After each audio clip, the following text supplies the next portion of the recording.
الحمد لله رب العالمين والصلاة والسلام على سيد المرسلين وعلى آله وأصحابه أجمعين. قال الله تعالى في القرآن العظيم والفرقان المجيد قال أعوذ بالله من الشيطان الرجيم بسم الله الرحمن الرحيم ولهن مثل الذي عليهن بالمعروف. وكان النبي صلى الله عليه وسلم تنكر المرأة لأربعين ولمالها ولجمالها ولحسنها ولدينها وهو قيام الدين أو كما قال عليه الصلاة والسلام.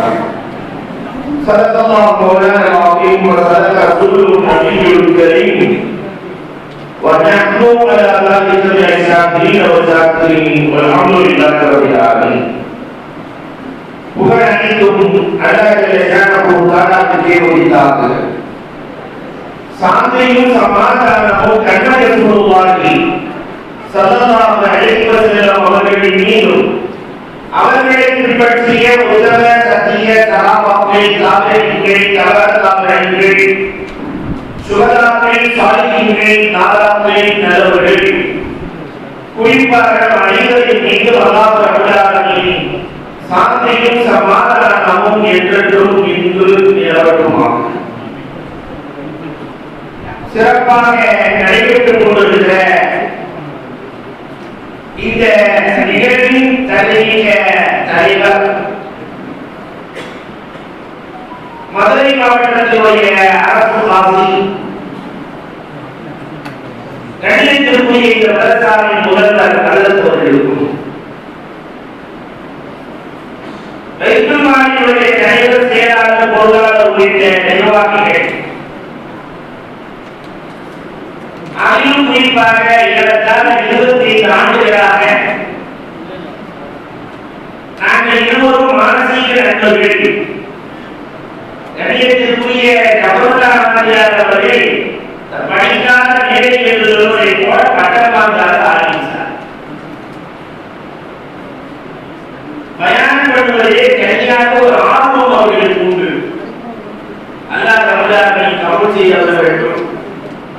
ஆசிரியர்களுக்கும் இங்கே கலாநிலையத்தில் இருக்கிற மாணவிகள் மாணவிகள் மதரசாவுடைய ஆசிரியர் பெருந்தகைகள் மாணவ கண்மணிகள்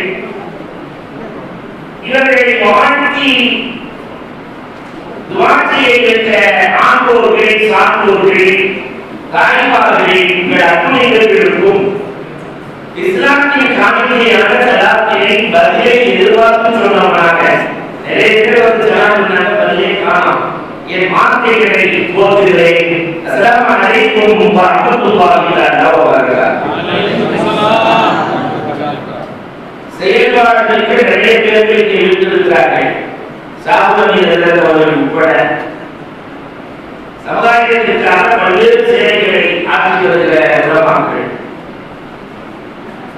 அவர்கள் சொன்னதையே அடிப்படையாக வைத்து ஒரு சில செய்திகளை உங்களோடு நான் கருதுகிறேன். முதலில் 2 விஷயங்களை உங்கள் மனதிலே பதிய வைத்துவிட்டு அதற்கு பிறகு மனார்களை வாழ்த்துவதற்கு செல்கிறோம். இந்த ஏழை திருமணம் என்பது எங்கிருந்து துவங்கியது? அதனுடைய பௌத்தர் யார் என்று நாம் வரலாறுகளை துருவுகிற போது இதற்கெல்லாம் அடிப்படையாக விட்டிருந்தவர்கள் அப்துர்ரஹ்மான் அவுஃப் ரலியல்லாஹு தஆலா. இவங்கதான் ஏழை திருமணத்தினுடைய பௌத்தர். எப்பொழுதும் பெருமானார் சிரியாவுக்கு அப்துர்ரஹ்மான் அவுஃப் செல்லுகிற போது வெளியூருக்கு பயணம் செய்து வியாபாரம் செய்ய செல்லுகிற போது பெருமானார் மதீனாவின் எல்லை வரை சென்று வழியிறக்குவார். துஆ செய்து வழியிறக்குவார்கள். வருகிற போது லட்சம் லட்சமாய் சமுதாயத்திற்கு அள்ளி கொடுக்கிற வல்லராய் வாழ்ந்தவர்கள் அப்துர்ரஹ்மான் அவுஃப் ரலியல்லாஹு தஆலா. இங்கும் நிறைய அப்துர்ரஹ்மான் அவுஃப்கள் வருகின்றிருக்கிறார்கள். அல்லாஹ் அவர்களை கபூல் செய்து அருள்வானாக. அன்பிற்குரியவர்களே, ஒரு நாள் பெருமானாரிடத்திலே சொன்னார்கள், நான் சிரியாவுக்கு வியாபாரத்திற்கு செல்கிறேன். பெருமானார் முகத்தில் சந்தோஷம் இல்லை. மதீனாவின் எல்லை வரை சென்று வலியுறுத்தவும் இல்லை, முகத்தில் சந்தோஷமும் இல்லை, வலியுறுத்தவும் இல்லை. அப்துல் ரஹ்மான் அவுஃப் ரலியல்லாஹு எழுந்து சென்று விடுகிறார்கள். பக்கத்தில் அமர்ந்திருந்த உதைபத்துல் யமான் ரலியல்லாஹு தஆலா கேட்டார்கள், நாயகமே, எப்பொழுதும் எல்லை வரை சென்று வலியுறுத்துவீர்கள், இந்த பயணத்திலே நீங்கள் செல்லவில்லையே? பெருமானார் சொன்னார்கள், என் அன்பு தோழர் இந்த பயணத்திலே திரும்ப வரமாட்டார், சிரியாவிலேயே இறந்து போவார். லட்சம் லட்சமாய் கோடி கோடியாய் கொடுத்தவரை நான் எப்படி சிரித்து வழியிருக்கும் போது அவர் திரும்ப மாட்டார். பெருமானார் ஸல்லல்லாஹு அலைஹி வஸல்லம் அவர்கள் சொல்வதை உதைபத்துல் யமான் கேட்டுக்கொண்டு 4 மாத காலம் பயணம் முடிகிறது. இந்த வியாபார கூட்டம் திரும்பி வந்தது. அப்துல் ரஹ்மான் இப்னு அவுஃப் திரும்பி வருகிறார். உதைபத்துல் யமான் ரலியல்லாஹு ஓடி வந்து சொன்னார்கள், நாயகரே, கடலும் உள்ளத்தில் கூட பொய்யை நினைக்காத நாயகனே, திரும்ப வரமாட்டார் என்று சொன்னீர்களே, வந்து கொண்டிருக்கிறார். அழைப்பில் அப்துல் ரஹ்மான் இப்னு அவுஃப், அப்துல் ரஹ்மான் இப்னு அவுஃப் ரலியல்லாஹு தஆலா வருகிறார்கள்.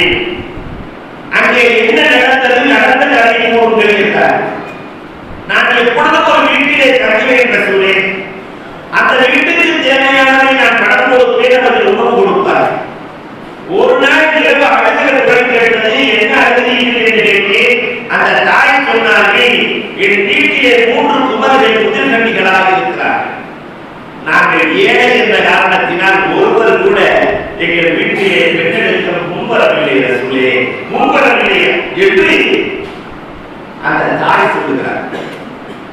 ரசூலுல்லாஹை பார்த்து அப்துல் ரஹ்மான் இப்னு அவுஃப் ரலியல்லாஹு சொன்னார்கள், மறுநாள் காலை நான் சென்றேன், கடைவீதிக்கு சென்று இந்த மதீனாவிலிருந்து சென்றவர்களிடத்திலே சொன்னேன், அருமை தோழர்களே, நான் தங்கியிருக்கிற வீட்டிலே 3 பெண்கள் முதிர்கன்னிகளாக இருக்கிறார்.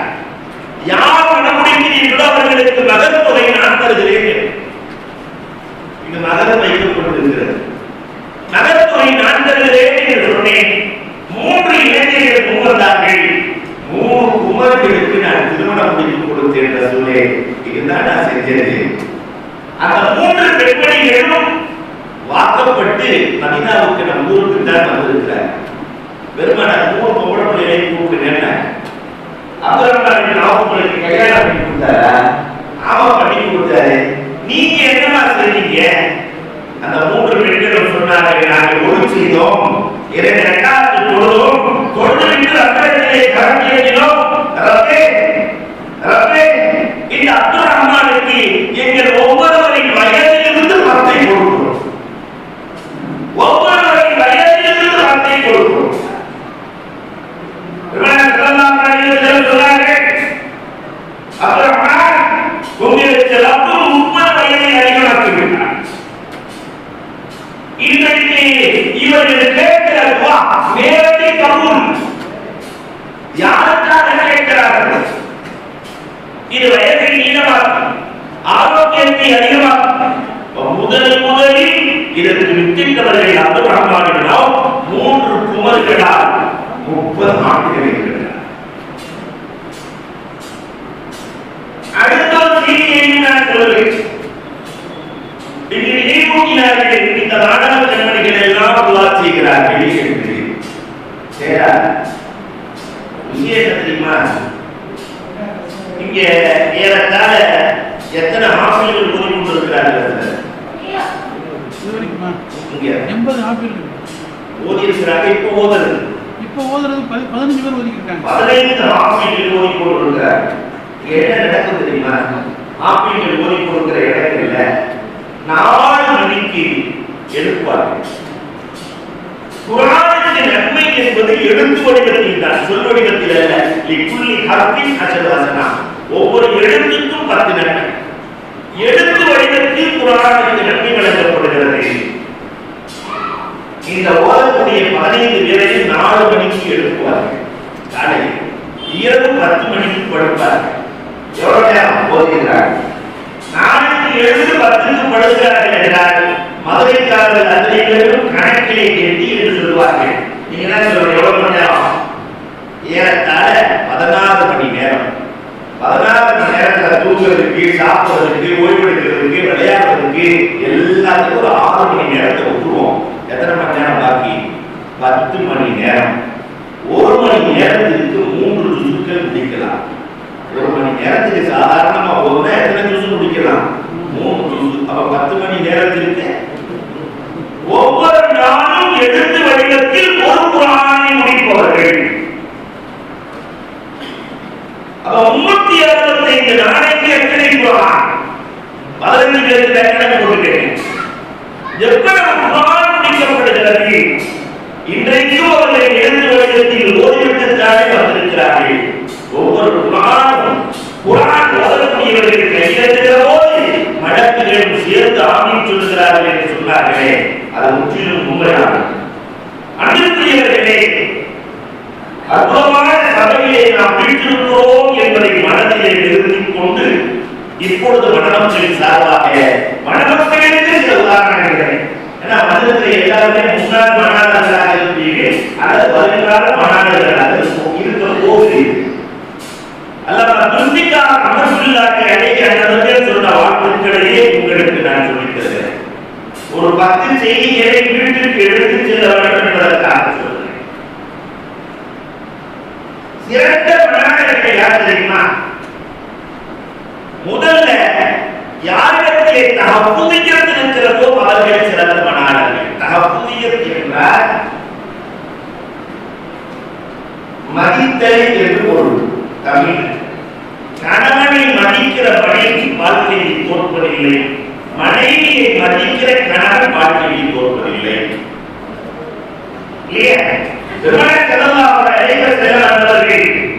ஆயிஷா ரலியல்லாஹு வீட்டிலே வழங்கி கொண்டிருக்கிறார்கள். தொழ வேண்டும் என்று எண்ணப்படுகிறது. ஆயிஷா, ஆயிஷா, எனக்கு அனுமதி தருகிறாயா? என் ரப்பை வணங்க வேண்டும் என்று என் இதயம் சொல்கிறது. நீ அனுமதி கொடுக்கிறாயா? ஆயிஷா வயசு என்ன? ரசூலுல்லாஹ்வுடைய வயசு என்ன? மனைவியை மதித்த கணவன் மாடன் ஸல்லல்லாஹு அலைஹி வஸல்லம். மனைவியை மதிக்கிற யாரும் வாழ்க்கையில் தோற்பதில்லை. ஒரு உண்மை என்ன தெரியுமா? ஆண்டி முதல் அரசர் வரை எல்லா மனைவிகளுக்கும் எதிர்பார்ப்பு போட்டுட்டாங்க. மாசம் மாசம் நடவாணி தரணும் எதிர்பார்க்கிறாங்கல்ல மனைவிமார்கள். அதில் வாரத்துக்கு ஒரு நாள் பிரியாணி கொடுக்கணும் மனைவிமார்கள் எதிர்பார்க்கிறாங்கல்ல. உலகத்தில் இருக்கிற எல்லா மனைவியும் எதிர்பார்க்கிறது என்னன்னா, 4 பேருக்கு முன்னாடி என் புருஷை என்னை மதிக்கணும். ஆனா எல்லா புருஷனுக்கு இருக்கிற பழக்கம் என்னன்னா, 4 பேர் இருக்கும் போல மனைவி ஏறத்தாழமா பார்ப்போம், ஏறமா பார்ப்போம். இது உலகத்தில் இருக்கிற எல்லோருக்கும் சொந்தம். நம்ம கையில தஸ்பீஹ் இருக்கிற மாதிரி இந்த பொம்பளை உள்ளத்துக்குள்ள ஒரு தஸ்பீஹ் இருக்கும். எப்பெல்லாம் ஏறத்தாழமா பார்க்கிறாரோ எல்லாத்தையும் சேர்த்து போட்டு வச்சுக்குவாங்க. ஒரு நாள் பிரச்சனை வரும்போதா, நீங்க 4 வாரத்துக்கு முன்னாடி பேசுறது நான் மறக்கவே இல்லைங்க, 2 வருஷத்துக்கு முன்னாடி பேசுறது என்ன சிரிக்கவே இல்லைங்க என்று 1000 வார்த்தைகள் வந்துவிடும். மனைவி கணவனிடத்தில் எதிர்பார்ப்பது மரியாதை மதிப்பு மட்டும். அன்புக்குரிய மணாளர்களே, மனைவியை மதித்த கணவன் வாழ்க்கையில் தோற்பதே இல்லை. பெருமானார் தன் மனைவியை மதித்து சொன்னார்கள், மார்க்கத்தின் பாதையை என் மனைவியிடத்திலிருந்து எடுத்துக் கொள்ளுங்கள். என்னுடைய மனைவி அப்சா இருக்கிறார்களே, அவள் முழுவதும் நின்று வணங்க, அவள் முழுவதும் நோக்கு வைப்பார்கள், இரவு முழுவதும் நின்று வணங்குவார்கள். மனைவியை மதித்த கணவன். அதே மாதிரி மனைவியும் கணவனை மதித்தவர்கள். ரசூலுல்லாஹ் எவ்வளவு மதித்தார்கள் தெரியுமா? அங்கே ஹதீஜா ரலியல்லாஹு தஆலா ரசூலை விட வயதிலே மூத்தவர்கள் என்ற காரணத்தினால் சொல்லுகிறேன். வயதிலே மூத்த ஹதீஜா அந்திம காலம் எழ முடியாத நிலை, எழுவதற்கு துணை தேவை. அந்த ஹதீஜா ரலியல்லாஹு ஃபாத்திமாவை அழைத்து, அம்மா ஃபாத்திமா, கொஞ்சம் கைப்பிடித்து தூக்கம்மா, கொஞ்சம் எழுந்து நிறுத்தம்மா என்று நிற்க வச்சாச்சு. ஃபாத்திமா கேட்டாங்க, ஏமா ஏன் இவ்வளவு கஷ்டப்பட்டு எந்திரிக்கிறீங்க? ஹதீஜா ரலியல்லாஹு மகளை பார்த்து சொன்னாங்க, அம்மா ஃபாத்திமா, கஸ்தூரி மனம் வருகிறது தெரிகிறதா கேட்டாங்க. ஆம் தெரிகிறது. அப்படியான உங்க தகப்பன் என் கணவர் வருகிறார் என்று கூறலாமா?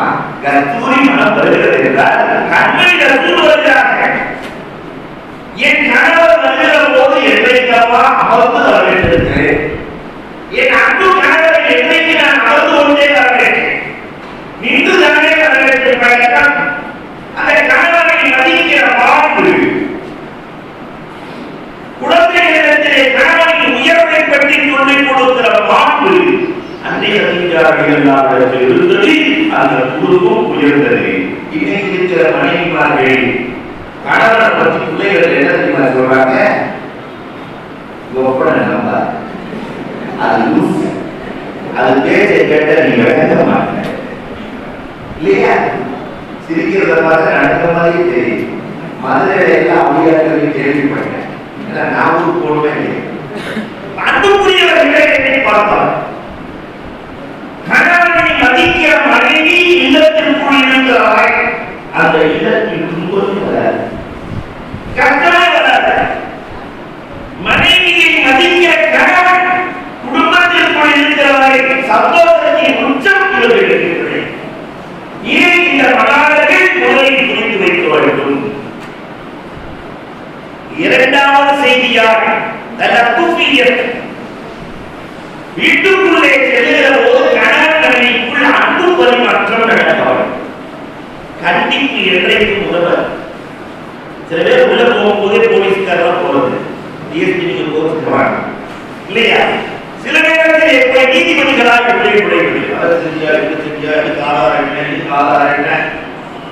வீட்டுக்குள்ளே நுழைகிற போது அன்பு கணவரா அன்பு மனைவியா உள்ளே நுழைகிற போது அந்த இல்லத்தில் ஆனந்தம்.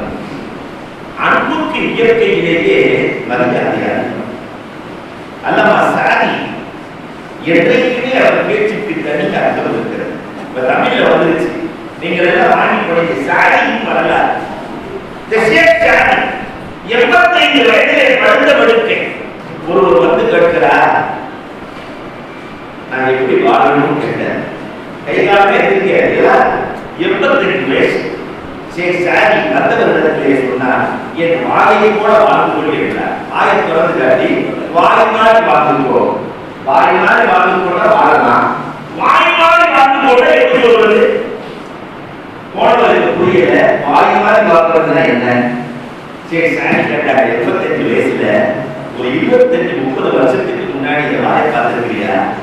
நான் பார்த்துருக்கிறேன். அப்ப பல்லதான் இருந்துச்சான்னு கேட்டாங்க. இருந்துச்சு, சிரிச்சா அவ்வளவு அழகா இருக்கும், அழகான பற்கள். இப்ப அந்த பள்ளி இருக்கிறதா கேட்டா? சரி சாரி இல்ல, ஆனா பக்கத்துல இருந்த நாக்கு அப்ப இருந்துச்சா? இருந்துச்சு. இப்ப இருக்கா? இருக்கு. இப்பொழுதுதான் சரி சாரி சொன்னார்கள். கடினமாக இருந்தவர்கள் காணாமல் போனது, ஆனா மென்மையாக இருந்த நாக்கு இன்றைக்கு இருக்கத்தாக செய்கிறது. கடினம் காணாமல் போகும். அது குடும்பமாக இருந்தாலும் சமூகமாக இருந்தால் கடினத்தோடு நடப்பவர்கள் காணாமல் போவார்கள். குடும்பத்திற்குள் நெருமை வருகிற போது, அன்பு வருகிற போது, பாசம் வருகிற போது அந்த குடும்பம் சிறந்த குடும்பமாய், உயர்ந்த குடும்பமாய், உற்சாகியை கொடுக்கிற குடும்பமாய் மாறி போகும். அப்ப வீட்டுக்குள்ள நுழையும் போது எல்லா பிரச்சனைகளையும் கலட்டி வச்சுட்டு அன்பை மட்டுமே எடுத்துக்கொண்டு இல்லத்திற்குள் வேண்டும். அன்பின் பரிமாற்றம் இது குடும்பத்தை சிறப்பாக. மூன்றாவதாக தாபியத். முதல்ல மனைவி யார் என்று கணவன் புரிய வேண்டும், கணவன் யார் என்று மனைவி புரிய வேண்டும். 50 வருஷத்தாச்சு என்னமோ புரிஞ்சிக்கவே முடியல. கொண்டாடிய சொல்ற சமூகம் இருக்கத்தான் செய்கிறது. யாரை பார்த்துட்டே ஒண்ணுமே புரியல. புரியாத கணவன், புரியாத மனைவி. அல்லாஹ் அக்பர். மனைவி யார் தெரியுமா? நான் அடிக்கடி சொல்றது, இல்ல வாழ்க்கையை ஒரு 50 வருஷம் வாழ்றாங்கன்னு வச்சுக்கோமே. 50 வருஷத்துக்கு எத்தனை மாசம்? 50 வருஷத்துக்கு எத்தனை மாசம்? சட்டுன்னு சொல்லி மறந்துட்டாங்க இல்லையா? 600 மாசம். இவர் கூட்டு கேள்வியா இருக்கிறாரு, கூட்டாளிய பார்க்கலாம் தெரியும். 600 மாசம். இந்த 600 மாதத்துக்கு சமையல் செய்து கொடுக்கக்கூடிய மனைவி. அப்ப சமையலுக்கு வீட்டுல ஒரு போட்டா எவ்வளவு கொடுக்கணும் மாசத்துக்கு? சமையலுக்கு ஒரு 3000 ரூபாய் கொடுத்தா கூட 600 மாசத்துக்கு 18 லட்சம் ரூபாய் கொடுக்கணும். வீட்டுல வாட்ச்மேன், நான் சிங்கப்பூர் போறேன், மலேசியா போறேன், சென்னை போறேன், அங்க போறேன், இங்க போறேன், வீட்டை பாதுகாத்துக்கோ, பிள்ளைகளை பாதுகாத்துக்கோ. தன் கற்பையும் தன் குழந்தைகளை பாதுகாக்கிற பொறுப்பை ஏற்றாங்க. வாட்ச்மேனுக்கு மாசம் 5000 ரூபாய் கூட 60 மாதத்துக்கு எவ்வளவு வச்சு 30 லட்சம் ரூபாய் கொடுக்கணும். வீட்டுல ஆயிரம் அந்த அம்மா புனித வச்சு கொடுக்கிறது அந்த அம்மா இதை எல்லாம் தாண்டி ரத்தத்தையே பாலா மாற்றி கொடுக்கிறார்கள். தாய்ப்பால் அதற்கு நிகழ்வுகளுக்கு ஏதாவது இருக்கிறதா? ஒரு மனிதனுடைய ஆரோக்கியத்திற்கு அடிப்படை தாய்ப்பால். இதற்கு எத்தனை கோடி கொடுப்பது? இதையும் தாண்டி பிரசவம் அனுசரித்து பிள்ளைக்கிறார். 9 மாச காலம் வயிற்றுக்குள்ள பிள்ளையை சுமக்கிறாங்க. ஏங்க நான் இந்த உள்ள பிறந்து நான் முடியாது, நீங்க ஆபரேஷன் பண்ணி நீங்க ஒரு 2 பிள்ளையை பெற்றுக்கீங்க, எந்த ஆம்பளையாவது கேட்கல. இன்னைக்கு விஞ்ஞான காலம் கர்ப்பத்தை தூக்கி உங்கள் வைத்து நீங்கள் 2 பிள்ளைகளை உருவாக்குங்களே. ஏன்னா இன்னைக்கு காலம் ஒரு வித்தியாசமான காலம். 4 இமாம்களை இன்னைக்கு சமூகம் மறந்துருச்சு. அபுனிமரம் தெரியாது, சாமி தெரியாது, மாமி தெரியாது, அபுனின் அப்பன் தெரியாது. இந்த சமூகத்துக்கு இப்ப இருக்கிற ஒரே இமாம் கூகுள் ராகுல், அவங்க மட்டும்தான் தெரியும் இல்லையா? அத்தனையும் அதனிடத்தில் கேட்டு தெரிந்து கொள்ளுகிற காலத்திலே இருக்கிறோமே. ஒரு ஆண் கர்ப்பத்தை சுமத்துமா இவ்வளவு கஷ்டம். 9 மாசம் பிரசவம் செத்து பிழைக்கிறார். அத்தனை கஷ்டத்தை பார்த்து குழந்தை பிறந்தவங்க அவள் செய்கிற தியாகம், அவள் செய்கிற தியாகம் இன்சியல்வா. கஷ்டப்படுவதெல்லாம் அம்மா அத்தனை கஷ்டத்தையும் விட்டுக் கொடுத்து கணவன் இன்சியலை இளையோடு இணைக்கிறார். பாருங்க பெரிய தியாகம். கணவன் உழைக்கிறார், கணவன் எழுவதற்கு முன்பதாக நடித்துக் கொள்கிறார். தூங்கி எழும் பேரையார் கணவன் இறப்பதற்கு முன்பதாக சுமங்கலியாக இறந்துவிட வேண்டும் என்று நினைக்கிறார்கள். அந்த மனைவி சுமங்கலியாக அதற்கு நிகழ்வதற்கு என்ன இருக்க முடியும்? அதனாலதான் கவிக்கு அப்துல் ரஹ்மான் எழுதுகிற போது அன்றே எழுதினார். கவிக்கோ இதயத்தை இறைவன் இடது பக்கம் படைத்து இதயத்திற்கு கீழ் இருக்கிற விநாயகத்திலிருந்து இறைவன் அவ்வாவை படைத்தார். என்ன காரணம் தெரியுமா? இதயத்திற்கு கீழே அன்பு மனைவியை வைத்துக் கொள்ள வேண்டும் என்பதற்காகத்தான் நம்மை இப்படி படைத்திருக்கிறானோ என்று எழுதினார். மனைவியை புரிந்து கொள்ள வேண்டும். மனைவி எவ்வளவு தியாகம், தியாகிகளை உலகம் பாராட்டுகிறது. கணவனுக்காக எவ்வளவு தியாகம் செய்யவில்லை என்பதை புரிந்து கொள்ள வேண்டும். அதே மாதிரி மனைவியும் கணவனை புரிந்து கொள்ள வேண்டும். தெரியுமா? கணவன் கல்யாணம் பண்ணினதிலிருந்து கபஸ்தானுக்கு போற வரைக்கும் தலையிலேயே சுமப்பான். தன்னுடைய மனைவி மக்களை தலையிலே சுமப்பவன், வயிற்றிலே சுமப்பாள், இவன் தலையிலே சுமப்பான். தனக்குன்னு காசு எடுத்து வச்சுக்க மாட்டாங்க. தலைவலியா வைக்கலையா என்ன கஷ்டமா இருந்தாலும் மனைவி மக்கள் மனைவி மக்கள் மனைவி மக்கள்.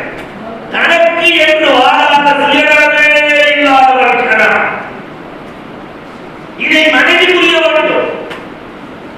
சம்பாதிக்க ஆரம்பித்ததிலிருந்து கடைசி வரைக்கும் என் மனைவியையும் மக்களையும் கரை சேர்க்க வேண்டும் என்பதற்காக வேண்டிய வாழ்க்கை படை தன்னாடுகிற நேரத்தில் எல்லாம் தருவாராமல் ஓடுபவன் தான் அன்பு கணவன்.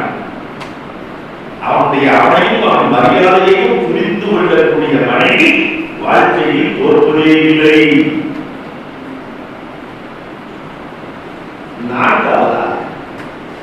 ஒரு குடும்பத்திற்குள்ளே காவலியத்தில் இருக்க வேண்டும் என்றால் சொல்கிறது. ஒருவருக்கு ஒருவர் உதவி கூறுதல்.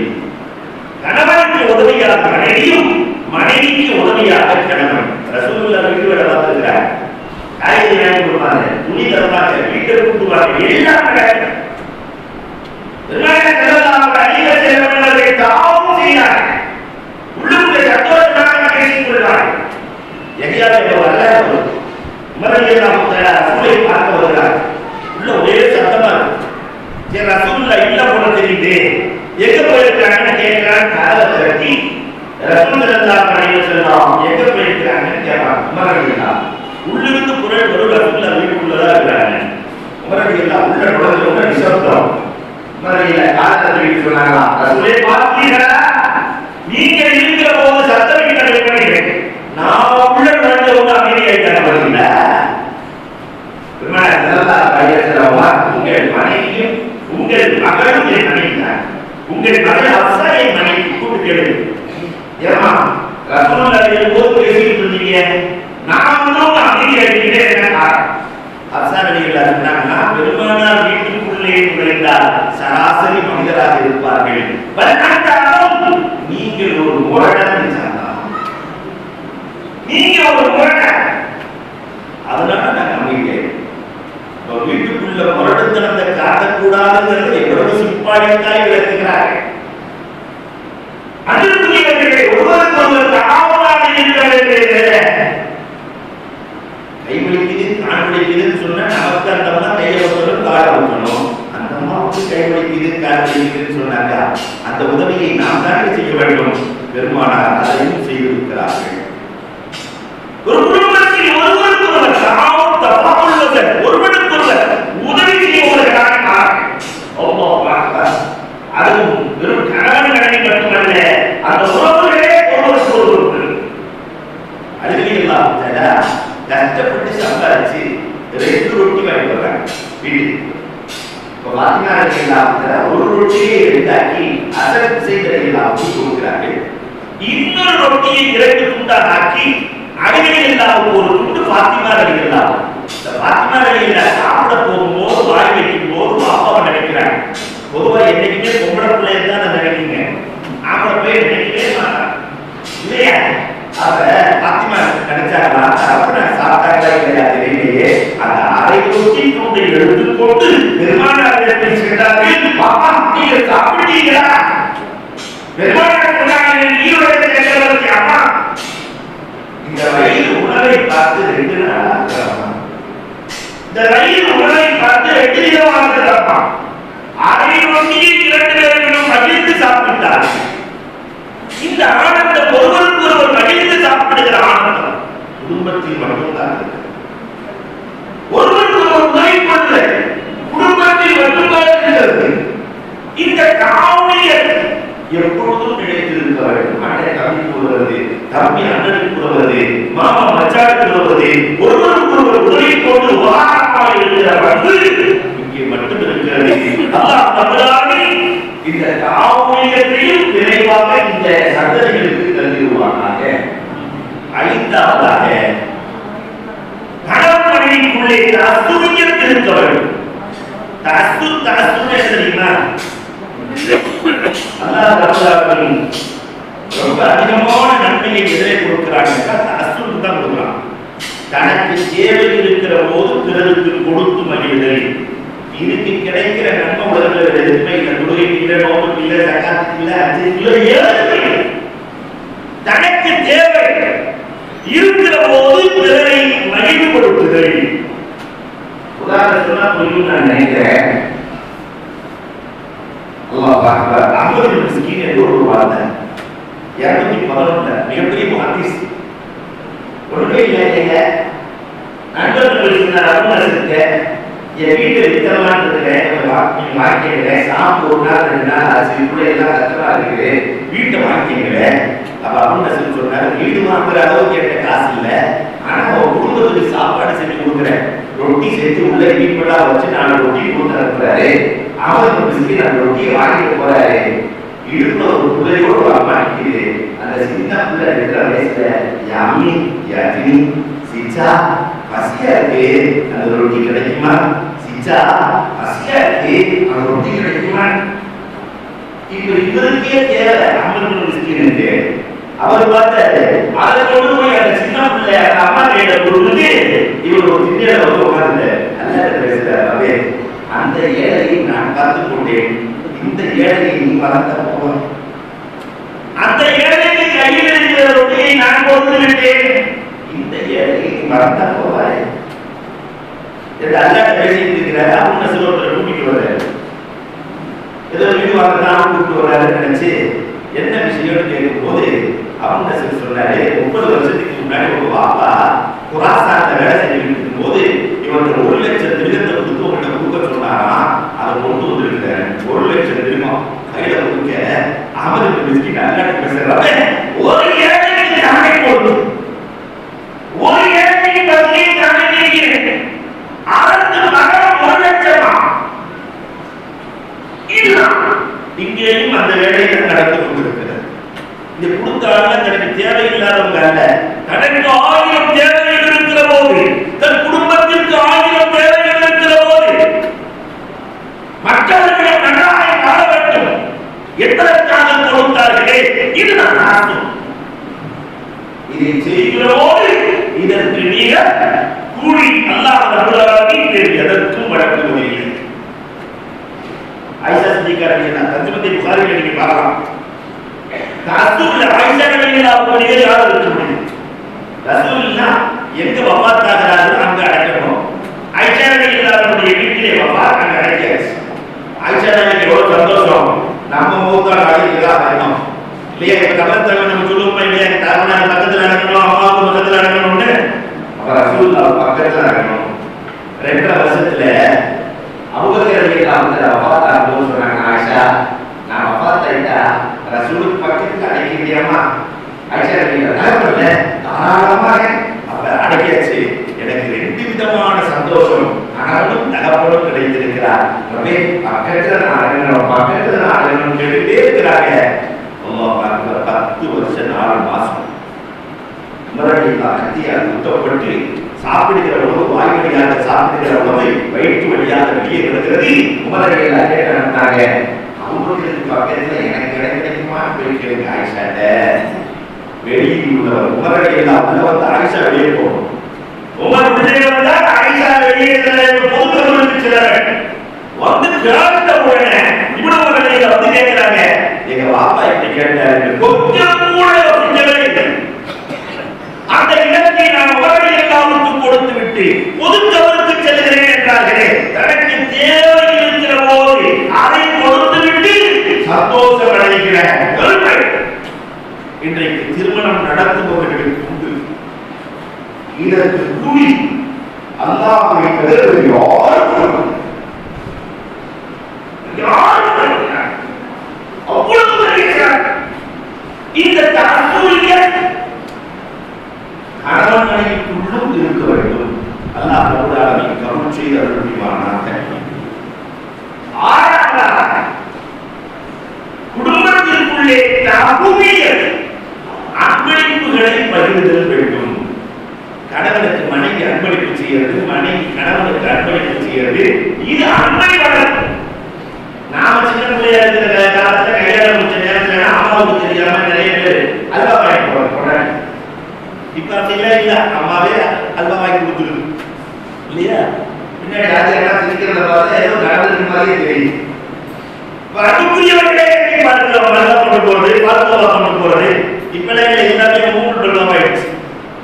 அல்லாஹ் பார்த்தார். ஆச்சரியமா பார்த்தது என்னன்னா, மாமியாவை தன் கைக்குள் போடுகிற வசப்படுத்துகிற ஆற்றலை அன்னை கதீஜா பெற்றிருந்தார். அன்னைக்கு அழகான ரோல் மாடல் அன்னை கதீஜா. மாமியாவை எப்படி கேட்கப்பட்டாங்க தெரியுமா? பெருமானாருக்கு பால் கொடுத்த மனைவி ஹலீமத்து சாதியா வீட்டுக்கு வந்தா ரசூலுல்லாஹ், ரசூலுக்கு பால் கொடுத்த தாய் இல்லையா, பெருமானார் பணிவிடை செய்கிறார்கள்.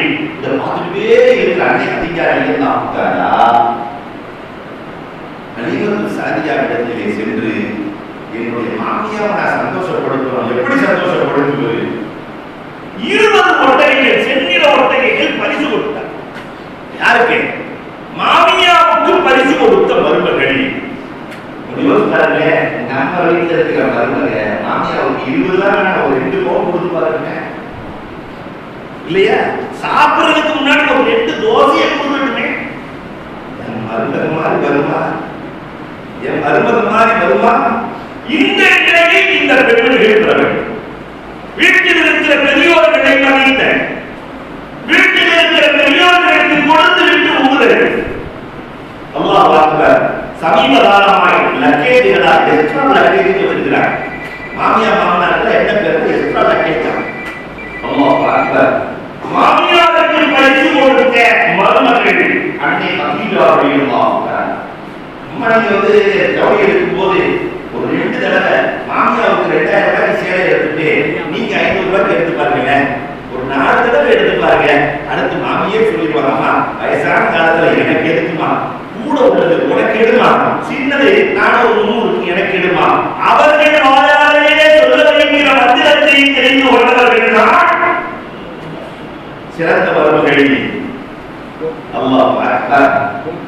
அன்புக்குரியவர்களே, இந்த தன்மை தகுதியல் அன்பளிப்புகளை படுகிறது. துபாய்க்கெல்லாம் பார்க்கலாம், டால்பின் மீன் இல்லையா, அதில் ஒரு சுத்தி வர்றதுக்கு $150 $150 திருகம் கேட்கிறாங்க. ஏறத்தாழ $3500 $4000 கொடுக்க வேண்டிய ஒரு சுத்துறது.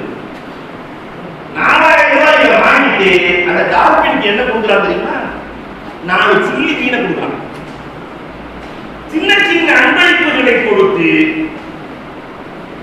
பெரிய பெரிய வேலை மாற்றிக் கொள்கிறார். சின்ன சின்ன அன்பளிப்புகள் பெரிய பெரிய வேலை.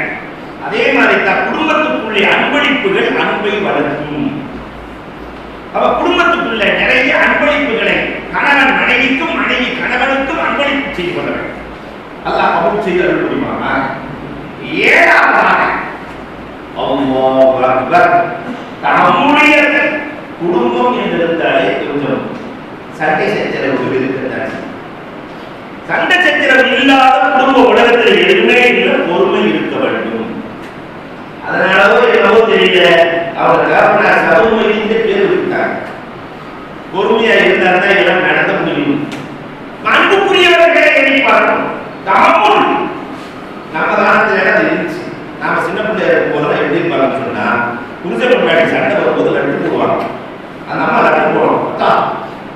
தாங்க முடியல, பயங்கரமா குடும்பப்படுத்துறாங்க. அப்படித்தான் இப்படித்தான் வந்து கூட்டு போகணும்டா, என் கணவர் அந்த பேசுறாட்டா இந்த பேசுறாட்டா.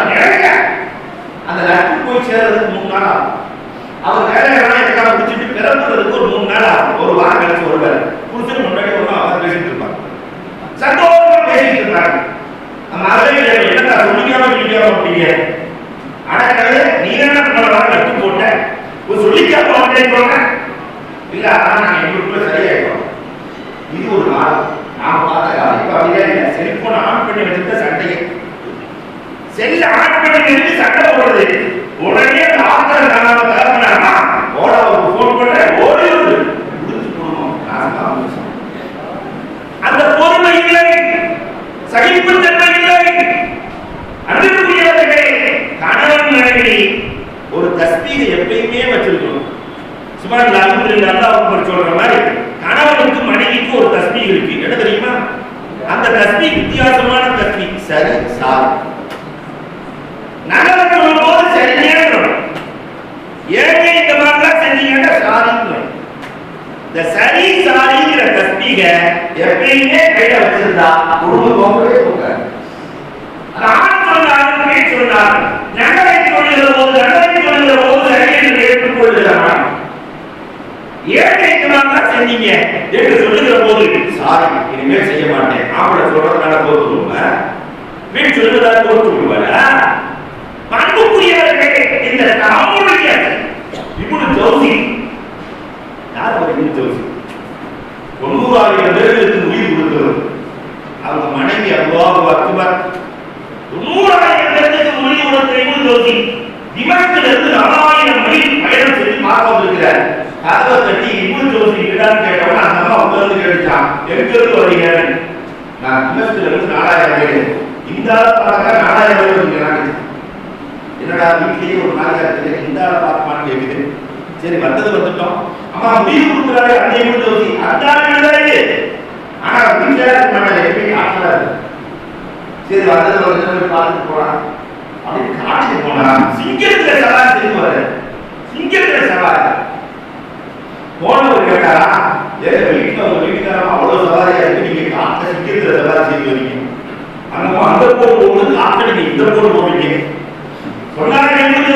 என் மனைவியிடத்தில் நான் பொறுமையாக இருப்பதா என் ரப்பு எனக்கு காட்டை வசப்படுத்தி கொடுத்திருக்கிறார். அதனால குடும்பம் என்றிருந்தால் அன்பிற்குரியவர்களே, சின்ன சின்ன பிரச்சனைகள் வரும். அதிலே பொறுமையை கையாளுகிற கணவன் மனைவி வாழ்க்கையில் தோற்றவில்லை. இந்த ரகசியத்தை முதல்ல புரிஞ்சுக்கணும். 8வது சக்குரியத்தை கணவன் கிடைத்ததற்கு மனைவியும், மனைவி கிடைத்ததற்கு கணவனும் நன்றி செலுத்த வேண்டும். காரணம் தெரியுமா? உலகத்தில் எந்த மார்க்கமும் எந்த வேதமும் சொல்லாத ஒரு ரகசியத்தை நம்முடைய மார்க்கம் சொல்லுகிறது. மாணவி சொல்லுகிறார்கள், இன்னைக்கு கல்யாணம் பண்ணி மாப்பிள்ள பிஸ்மில்லா சொல்லி மனைவியின் மரத்திலிருந்து இலைகள் உதிர்வதை போல இவர்களின் பாவம் உதிர்கிறது. அன்று பிறந்த பாடகரான மாற்றுகிற ஆற்றல் திருமணத்தில் இருக்கிறது. பாவங்களை உதிர்கிற ஆற்றல் அல்லாஹ் அக்பர். அவர் அப்புக்கு நன்றி செலுத்த வேண்டாமா? கிடைத்த மனைவிக்கு நன்றி செலுத்த வேண்டாமா? மனைவி கணவனுக்கு நன்றி செலுத்த வேண்டாமா? யோசிப்பார். இதே சாதியின் வரலாற்றிலேயே நான் சொல்லுவேன். காப்பிட கை பயன்படுற சாரி காப்பிட கை வாங்கிட்டு வரும்போது கழுவு ஒரு கையை கவிப்போடு பார்த்து விடுது. நம்ம பையனாக கையை பிடிக்கிறதுக்கு முயற்சி செய்வான். கிடைக்கிற கரண்ட் அடிப்பட்டு சாரி ஒரு பருவா கொடுப்போம் இல்லையா? கலரி கொடுக்கிற பருவா.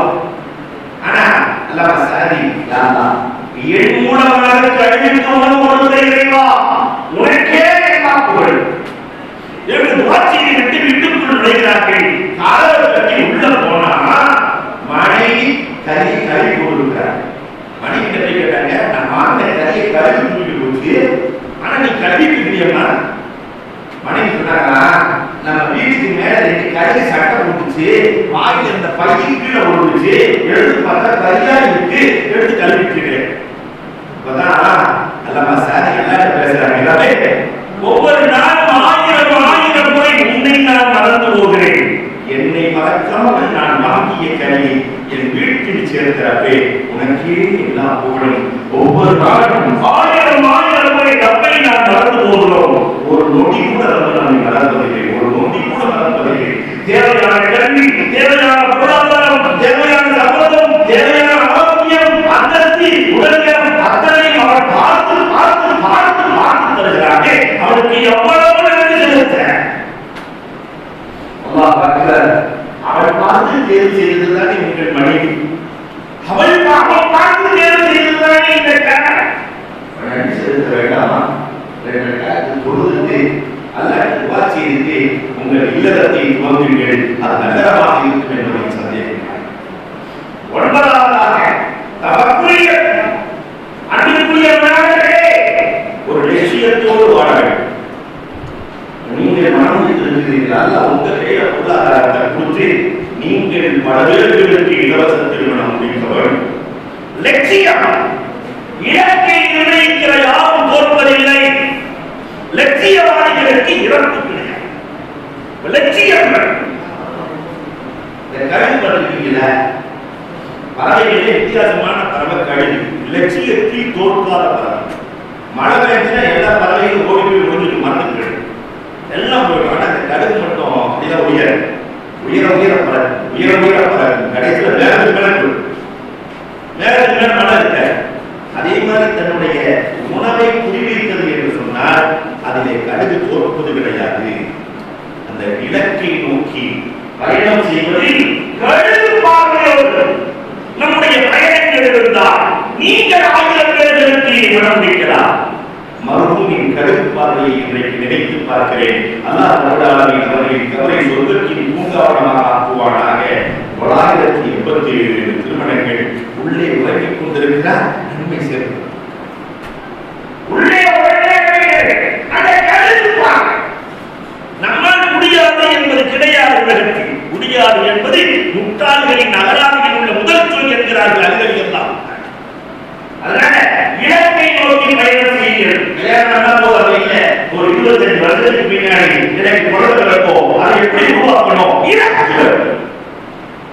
இன்னைக்கு இலக்கே இல்லாமல் சாப்பிடுவது மட்டுமே இலக்காக கொண்ட சமுதாயமாக இஸ்லாமிய சமூகம் இருக்கிறது. இலக்கு வேண்டும், படிப்பு வேண்டும், அறிவு வேண்டும், அந்தஸ்து வேண்டும், எல்லா துறைகளிலும் நம்மால் மிக நிறைவாக அன்பிற்குரியவர்களை நினைத்து பார்க்குதல் வேண்டும். அதற்கு ஒருவருக்கொருவர் நினைவூட்டிக் கொள்ளுதல்.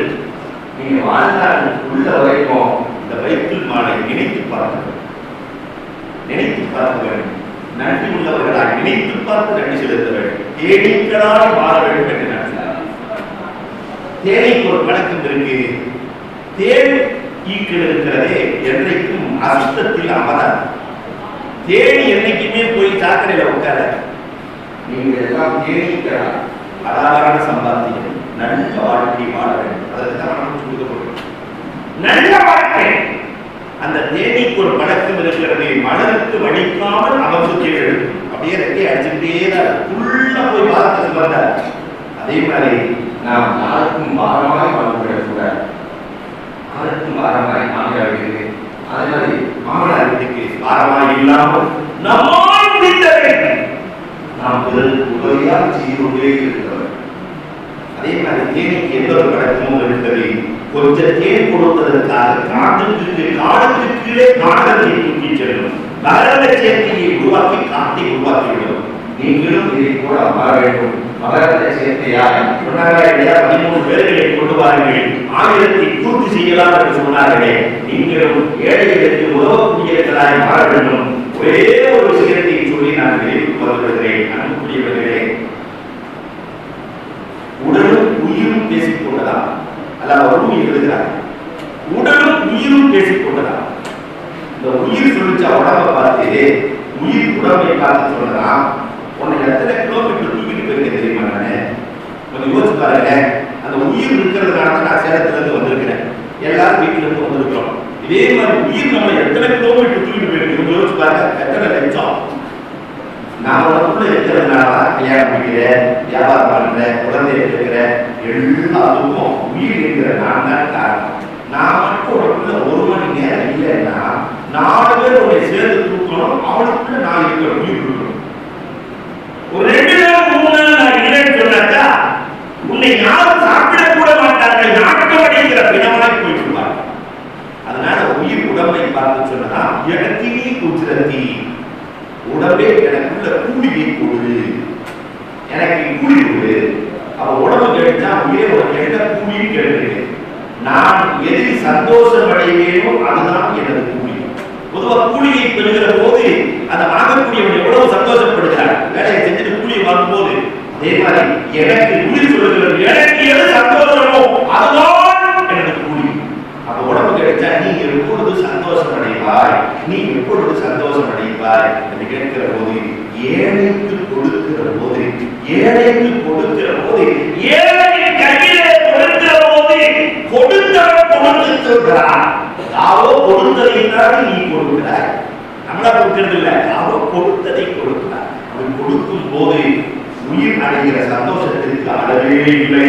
அப்ப உயிருக்கு சந்தோஷம் அளிப்பது கொடுத்து வாழுதல். அதை இன்ஷா அல்லாஹ் இந்த தம்பதிகள் கொடுத்து வாழும் தம்பதிகளாய், பல திருமணங்களை முடித்து வைக்கும் தம்பதிகளாய் அல்லாஹ் ஆக்கிவிட வேண்டும். இதற்காக யாரெல்லாம் உடலால், பொருளால், உள்ளத்தால், துஆவால் உதவி இருக்கிறார்களோ அத்துணை பேர்களுக்கும் அல்லாஹ் ஈருலக வாக்கியங்களை நல்குவானாக. இந்த 6 மரணங்களை அல்லாஹ் தருவானாக, பொருந்தி கொள்வானாக. மார்க்கம் சொன்ன முறைப்படி மாணவியின் வழிபடி வாழ்ந்து சிறக்க வல்லோனல்லா வாய்ப்புகளை நல்குவானாக. பாரக்கல்லாஹு லக்குமா வ பாரக அலைக்குமா வ ஜஅல பைனக்குமா ஃபீ கைரின் வ ஆஹிரு தஅவானா அல்ஹம்துலில்லாஹி.